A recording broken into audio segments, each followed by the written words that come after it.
참 그래요. 이게 실시간 영상을 한다고 해서 다 같이 모일 수 있는 시간이 많지 않고 쉽지 않은 것 같아요. 또 다들 바쁜 현대생활, 현대사회를 살아가고 있다 보니까 나도 그냥 일주일 내내 일하고 주말에도 일하고 아침에도 사진 하나 찍고 오고 내일도 교회 가고 힘드네요. 쉬고 싶어. 네. 아무튼 오늘은 고치고 살리다 라는 제목으로 말씀을 함께 나눠보려고 해요. 이게 사도행전을 여러분들 끝까지 한번 읽어보시고 전체적인 이렇게 맥락도 보고 신약 시절의 어떤 역사, 사도들의 역사들 이런 것들을 좀 한번 보고 함께 말씀 나누면 더 좋을 것 같아요. 네, 오늘 이제 이 말씀은 베드로가 말하자면 어느 공동체로 스피커로 뭐라 그러죠? 그 강사로 초청받아서 간 상황이고, 또 베드로가 이렇게 설교하고 말할 때 모든 사람에게 할례 받은 사람이라고 했으니까 유대인이나 이방인에게나 똑같이 성령이 내려오시는 것을 사람들이 목도하고, 이제 이 사람들에게도 세례를 베풀 수 있는 거구나, 이런 상황이에요. 그래서 사람들이 베드로에게 좀 더 있다 가시오 이렇게 부탁하는 그런 모습입니다. 이전에 어떤 일들이 있었는지 한번 이야기를 해볼 거예요. 지난 시간까지 본 9장의 이야기들부터 오늘 왜 이런 일이 생겼는지까지 한번 이야기를 나눠보려고 합니다. 사울이나 베드로나 사울, 이제 바울이죠. 그 밖에 제자들이 다 공통점이 있죠. 각자가 자기에게 주어진 삶을 살다가 어떠한 사건을 계기로, 베드로 같으면 예수를 만난 것을 계기로, 사울은 다메섹에서 시력을 잃는 계기를 가지고 삶이 바뀐 거예요. 돌이켜서 달라진 삶을 살게 된 그런 각각의 계기가 있습니다. 이제까지 가져왔던 자기 믿음, 자기가 알고 있는 진실, 그것과 새로운 정보잖아요. 예수님이라고 하는 분이 내뱉은 말들은 이 당시에 유대인들에게는 완전히 새로운 정보고 새로운 지식이었어요. 그리고 예수님이 행하는 각종 일들도 이전에 보았던 어떤 마술 같은 것과는 다른 차원의 것이었기 때문에 자기 믿음과 이런 진리 사이에서 인지 부조화 현상을 겪다가 결국엔 믿음으로 돌아선 사람들이다. 이게 공통점이라는 거죠. 네, 저도 굉장히 보수적인 신앙을 하는 교회에서 자랐고 희한한 것들을 많이 보고 주여 주여 하면서 방언도 하고 그런 교회에서 컸기 때문에 그런 모습이 아니면 가짜라고 생각했던 적이 있어요. 그런데 제가 이제 사춘기 지나고 고등학교, 대학교 가는 사이에 이제 여러 가지 의문점들을 가지고 있는 상태에서 공부를 하면서 내가 이렇게 의심이 생기거나 하는 것이 불경하거나 잘못된 게 아니라 어떻게 보면 당연한 어떤 질문이었구나, 이런 걸 깨달으면서 제가 공부하면서 책을 통해서 또 교수님의 강의를 통해서 내가 잘못 알고 있었던 진리라고 믿고 있었던 것들을 깨트리고 새로운 지식으로, 새로운 이해로 제 사유 체계나 신앙의 체계를 바로 세워갔던 그런 기억이 납니다. 제자들도 마찬가지였던 거예요. 기존의 유대교적인 사상에 천착해 있던 그런 삶을 돌이킬 수밖에 없는 강렬한 사건을 겪은 거예요. 사울은 다메섹에서 시력을 잃는 이런 사건을 경험하고, 베드로와 다른 제자들은 예수님과 함께 동행하면서 예수님이 죽고 부활하는 모습들을 보고 그제서야 이런 인지 부조화의 문제를 해결하고 돌이킨 삶을 살게 되었다는 것이죠. 지금도 이러한 사건이 필요한 사람들이 참 많이 있어요. 실례로 우리 정광훈 목사 같은 사람들, 거기 그 사람을 믿고 따르는 성도들을 보면 주변에 자신들의 행동이 얼마나 부정하고 또 불합리한가에 대한 증거들이 차고 넘침에도 불구하고 그러한 증거들이나 사람들의 어떤 시선 이런 것들에 대해서 눈을 닫고 마음을 닫아버리죠. 왜냐하면 내가 여태까지 지켜왔던 신념들과 이렇게 부딪히는 거예요. 인지 부조화가 일어나면서 내가 알고 있었던, 내가 의지하고 기대고 있었던 그 믿음을 배반하고 싶지 않은 것이죠. 그래서 더더욱 더 그런 어떤 보수적이라고 말할 수도 없어요. 극단적이라고 얘기하면 맞는 것 같아요. 극단적인 어떤 신앙의 양태들로 더 자기 자신을 내몰고 있는 이런 모습을 봅니다. 이게 바로 인지부조화의 문제고, 제가 요즘 인지부조화라는 말을 참 많이 하죠. 네, 한국 교회를 딱 한마디로 진단하면 저는 인지부조화라고 생각해요. 과학의 시대, 네, 우리나라가 전투기도 만들고 우주선도 만드는 마당에 과거의 어떤 비상식적이고 몰상식적인 어떤 신앙의 양태를 가지고 있는 것 자체가 어떻게 보면 인지부조화를 겪고 있는, 그래서 그 인지부조화로 인해서 사람들과 동떨어지고 사람들로부터 외면받고 교회는 한물간 어떤 종교 집단으로 치부되는 이런 일들이 벌어지고 있다. 저는 그렇게 진단을 해봅니다. 뭐 여러 가지로 진단해 볼 수 있겠지만 한 가지 예로 들어보자면 이런 인지부조화에 문제가 있다는 것이죠. 그래서 우리가 아무리 성경에 대해서 제대로 이야기하고 알려주고 복음에 대해서, 구원에 대해서 제대로 가르쳐 주려고 해도 자기가 믿어왔던 어떤 신앙과 다르면 거부하는 거예요. 그러니까 한 사람이 바뀌기까지 얼마나 힘든가를 요즘의 세태를 보면 단적으로 알 수가 있죠. 지금 대부분의 교회를 가보면 이런 인지부조화를 겪는 목사님들, 장로님들 많아요. 저도 오랜 시간 사역을 해왔지만 내가 그동안 잘못 알고 있었던 신앙적인 어떤 부분들, 이런 것들에 대해서 이야기하거나 터치를 하려고 하면 네, 상당히 거부감을 많이 드러냅니다. 복음이라는 같은 말을 두고도, 구원이라는 같은 말을 두고도 서로 달리 보고 달리 해석하는 경우가 적지 않죠. 그래서 믿음이라고 하는 것도 어떤 모양새를 갖춰야만 믿음이 있는 것처럼 이야기하시는 분들도 꽤 많았어요. 말하자면 이제 예를 들면 그래요. 전도사님은 왜 방언을 못해요? 믿음이 부족한 것 같아요. 네, 이런 얘기.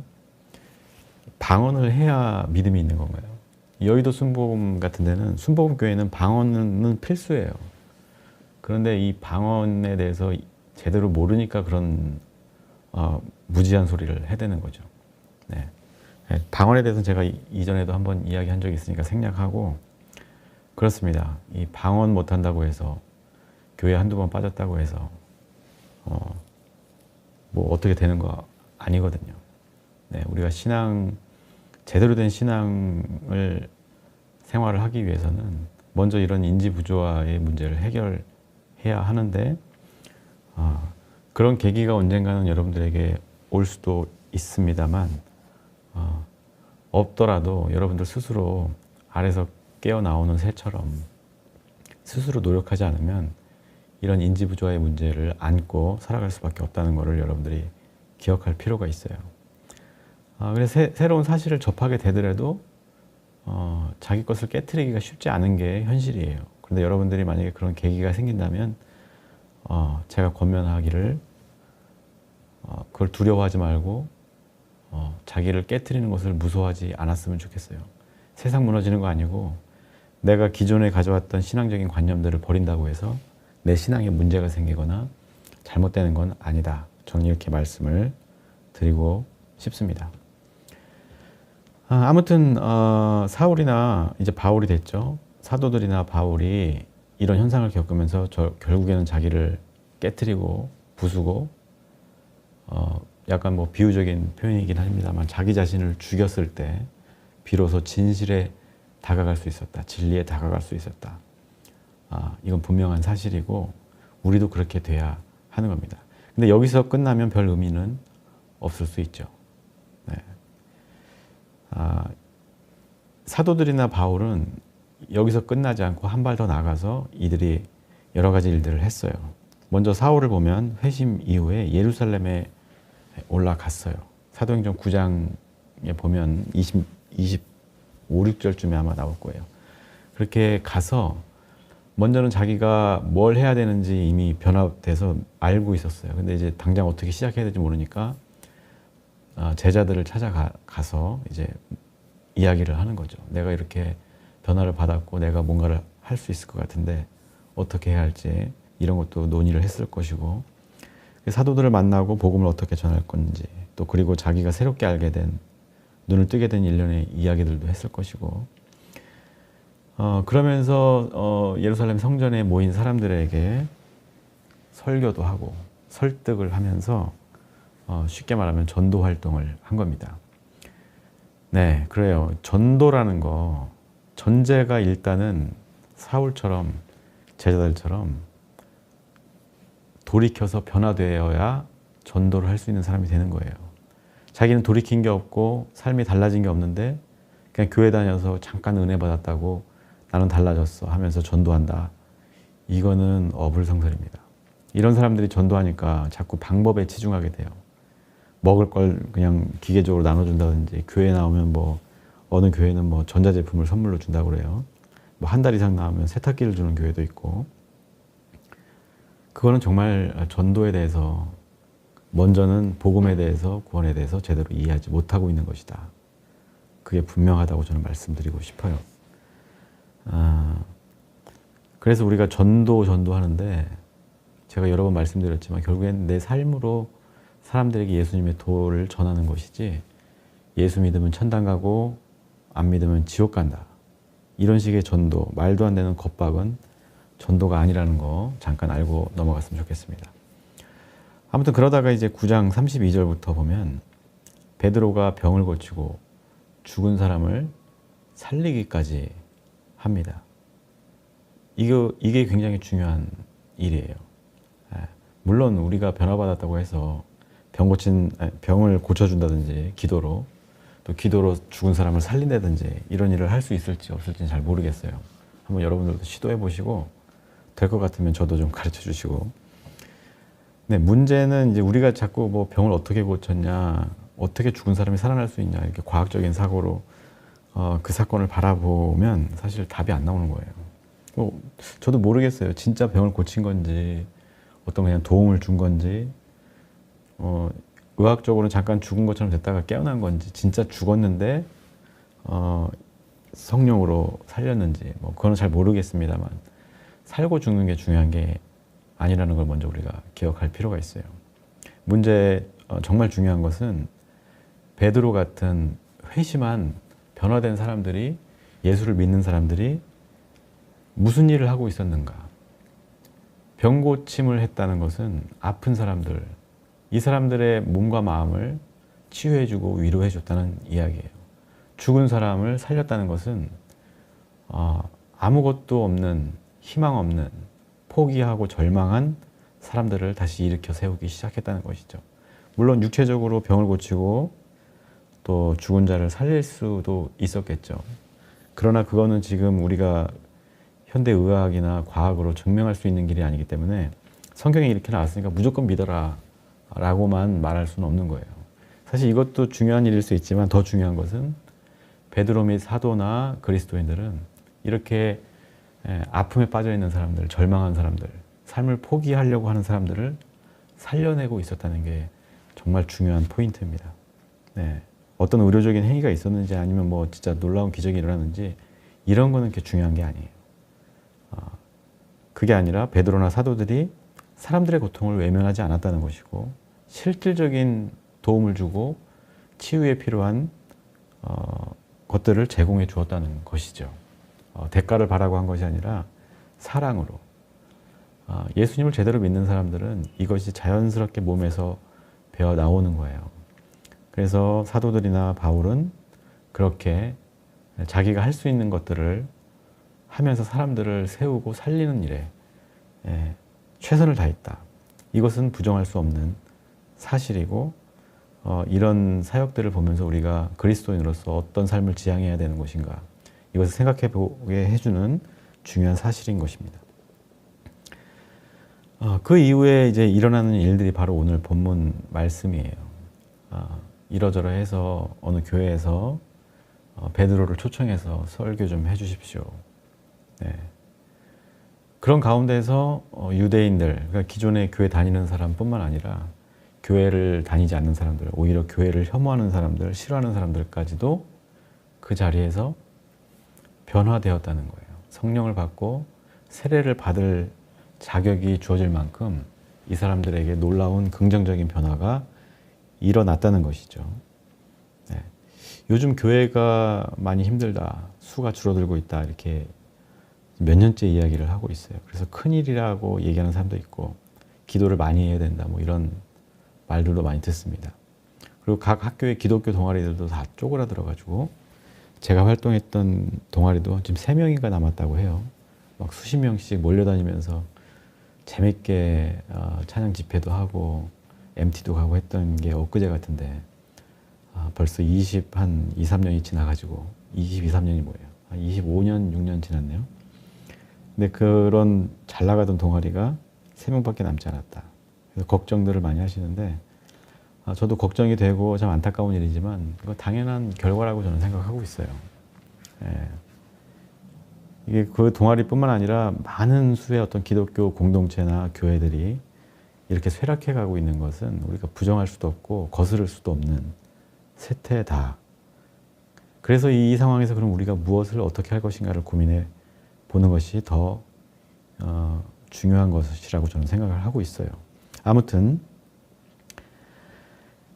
이렇게 교회에 대해서 걱정들을 많이 하는데 그 기도한다고 뭐 되겠어요? 기도만 한다고? 우리가 정말 우리를 돌아보지 않으면 안 되는 시점에 와 있는 거예요.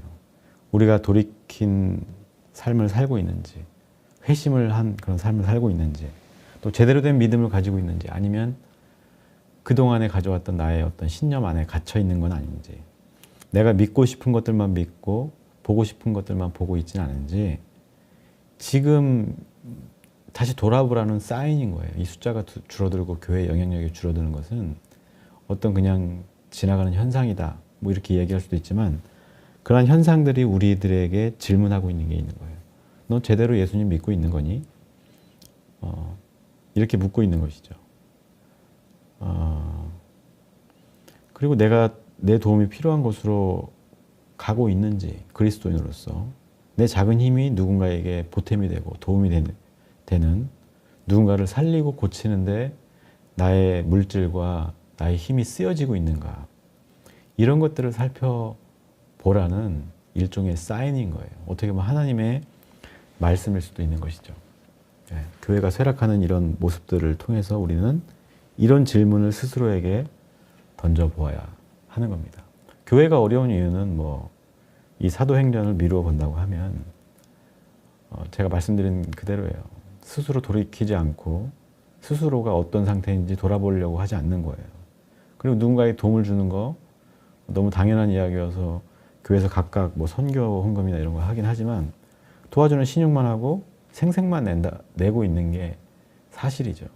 그런 반증이에요. 지금 나타나는 교회에 대한 현상들은.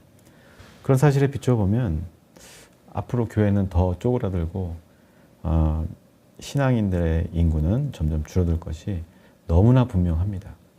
특히나 이제 교회들이 막 새로 건축을 하고 이사를 가고 뭐 몸집을 어떻게 불리려고 하는 교회들도 상당한 어려움을 수년간 겪게 될 거예요. 그리고 담임 목사가 바뀌는 이런 교회들, 네, 지금도 이제 막 여러 세대가 교체되는 시점에 와 있어서 여러 교회들이 새로운 목사님과의 갈등, 기존 목사님들의 어떤 참견 이런 것들 때문에 상황으로 이런 있는 목사님들 때문에 여러 갈등들이 있고 그 와중에 그런 스트레스로 인해서 돌아가신 분도 저희 교단에 한 분 계시죠. 뭐 여러 가지 원인이었겠지만 아무튼 이만큼 교회가 건강하지 못하고 건전하지 못하다 하는 방증입니다. 그래서 아무튼 앞으로 더 교회는 힘들어질 것이고 이러한 갈등의 어떤 역사는 더 심화될 것이다. 저는 그렇게 보고 있어요. 특히 덩치가 적당히 클랑말랑하는 교회들은 많이 힘들 것 같고 아예 큰 교회들은 너무나 이권들이나 이런 게 많이 얽혀있기 때문에 함부로 쪼개지거나 하면 안 되거든. 그래서 거기 있는 사람들은 생존 본능에 의해서 어떻게든 그걸 지키려고 할 거고 오히려 약간 이도저도 아닌 중간의 교회들은 많이 힘들어질 수도 있다. 예언은 아니고요. 제 예상입니다. 아무튼 그래요. 교회는 무너지고 사라져도 사실 상관이 없는 거예요. 교회 그까짓 거 뭐 없어지면 새로 세우면 되는 거고. 잠깐만요. 교회나 목사나 뭐 성도들은 뭐 없어져도 상관없어요. 그런데 복음, 예수님의 말씀, 구원, 하나님의 사랑 이런 것들은 어떤 형태로든 이어져 갈 거예요. 그리고 이루어져 가야만 하는 거예요. 가능하면 우리를 통해서 교회 안에 있던 밖에 있던 그리스도인들을 통해서 이 세상에 하나님의 사랑이 흘러가게 될 겁니다. 그렇지 않으면 이 세상이 어떻게 되겠어요?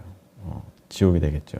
근데 지금 뭐 지옥이 되는데 큰 역할을 하는 게 또 그리스도인들이기도 하고 참 아이러니한 시점입니다.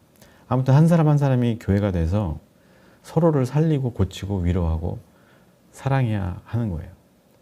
그런 정신이 죽지 않는 한 복음과 구원은 또 예수님의 사랑은 꺼지지 않는 불꽃이 될 겁니다. 그것이 그리스도인들의 존재의 목적이고 이유고 하나님이 우리를 택하신 이유예요. 이스라엘은 하나님이 택해 주신 어떤 선민이잖아요. 근데 선민으로서의 권리만 얻으려고 했지 자신들의 존재의 목적, 이유를 외면했던 거예요. 그래서 이스라엘이 어떻게 됐어요? 멸망했죠. 멸망하고 이제 기원 전, 기원 후 예수님이 태어나면서 기원 후가 됐잖아요. BC에서 AD로 넘어가면서 이때쯤부터 이제 이스라엘은 디아스포라 모든 곳에 흩어져서 자기 나라가 없는, 자기 땅이 없는 민족으로 살게 됐죠. 네. 선민으로서의 역할을 다하지 않았기 때문에 그렇습니다. 마찬가지예요. 우리가 신앙생활을 한다는 것은 하나님 믿는다는 것은 하나님의 선택을 받는 것인데 우리가 하나님의 선택을 받았다는 어떤 그런 기쁨에만 도취해 있고 그 권리만 주장하려고 하면 교회가 지금처럼 되는 거예요. 교회가 사회로부터 욕을 먹고 숫자는 점점 줄어가고 영향력은 줄어들고 그래서 우리의 의무를 깨닫고 그 의무를 성실히 수행하는 것이 선민으로서 그리스도인으로서의 마땅한 역할이다. 이걸 말씀드리고 싶어요. 그것이 아무리 어렵고 고통스럽다 해도 기꺼이 우리가 손해보고 얻어맞더라도 옳은 길을 가는 것. 그 일이 가치가 있다는 사실을 깨닫고 알고 기꺼이 그 고통을 감내하겠다는 마음을 가지고 사는 것. 그것이 신앙생활인 것이죠. 그래서 제가 맨날 말씀드리는 게 신앙생활은 쉽지 않다고 말씀을 드리는 거예요. 저도 쉽지 않아요. 손해보는 거 싫어하고 물론 이제 어려움에 처한 사람들 알게 모르게 도와주는 일들은 열심히 하지만 당장 내가 피곤하고 힘들고 나도 없고 막 이러면 그런 사람들 쳐다보기도 싫고 잠깐이지만 그런 저도 비슷한 사람이에요. 그렇지만 항상 내가 누구인지 내가 어떤 존재여야 하는지를 다시 한번 되새기고 또 하나님 말씀대로 살려고 노력은 합니다. 아무튼 그래요. 저는 그렇게 말씀드립니다. 엄두가 안 나면 교회 안 다니는 게 낫다. 교회 나와서 뭐 위로받고 하는 거 무슨 소용이 있어요, 그게. 물론 그런 위로가 필요하면 교회 울타리 안에 있을 수도 있겠지만 이제 그걸 넘어서야 한다는 거예요. 아니면 이제 뭐 교회 제대로 다니고 싶으면 바울처럼 한 3년 열심히 공부도 해보고 이것저것 유튜브에는 뭐 거의 제대로 된 정보가 없어서 유튜브 보라고 말씀을 못 드리겠지만 플로우 처치 유튜브 같은 거 보면서 성경 말씀도 더 공부해보고 연구해보고 내가 믿고 있는 이 믿음이 가진 신념이 신앙이 옳은 것인지에 대해 끊임없이 스스로에게 되묻고 탐구하고 기도하다 보면 여러분들도 사울처럼 제자들처럼 베드로처럼 온전히 변화된 인격을 가지고 새로운 삶을 살게 된다 하는 것을 오늘 말씀드리고 싶어요. 우리가 어쨌건 이런 노력이 필요한 거예요. 예수님을 알기 위한 노력, 알아야만 하는 이유, 그리고 그런 나의 존재가 무엇인가에 대해서 명확하게 정립이 되어 있지 않으면 우리는 그냥 흔들리는 이런 존재가 되고 만다는 겁니다. 그래서 여러분들 지금은 힘들고 어려워서 먹고 사는데 급급해서 여유가 없더라도 언젠가는 진짜 이 복음을 가지고 한번 씨름을 해봤으면 좋겠고, 그리고 그 씨름한 이후에 우리가 온전히 변화됐을 때 나타나는 이런 현상들, 고치고 살리는 일을 내가 자연스럽게 하고 있는 그런 모습을 스스로 발견했을 때 우리도 기쁘겠지만 하나님도 상당히 기뻐하실 것이다. 저는 이렇게 믿습니다. 그래서 우리는 고치고 살리는 삶을 살아야 하는 존재인 거예요. 그러지 못하고 있다면 아직 내가 더 공부하고 수행하고 기도하고 말씀 봐야 한다는 거. 근데 그런 걸 하고 싶지 않다 그러면 미안한 말이지만 그리스도인으로서 그게 맞는 것인가, 저는 의문을 가지지 않을 수 없다 하는 거예요. 물론 그런 분들도 다 귀하고 복된 거예요. 아직 그 과정 중에 있는 거기 때문에 제가 섣불리 뭐 믿음이 있다 없다 평가할 수도 없고 판단할 수도 없는 일이에요. 다만 제가 이제 목회자로서 정말 제대로 믿어봅시다. 여러분들에게 권면하고 추천을 하는 겁니다. 네.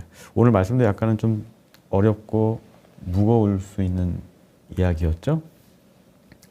그렇지만 한번 생각해 볼 문제다 하는 것은 뭐 사실이니까 여러분들 한 2, 3년 같이 미쳐가지고 공부하고 싶다 그러면 제가 이 외의 시간에 뭐 강좌라도 열 생각이 있으니까, 근데 아무도 하겠다는 사람은 없을 것 같긴 해요.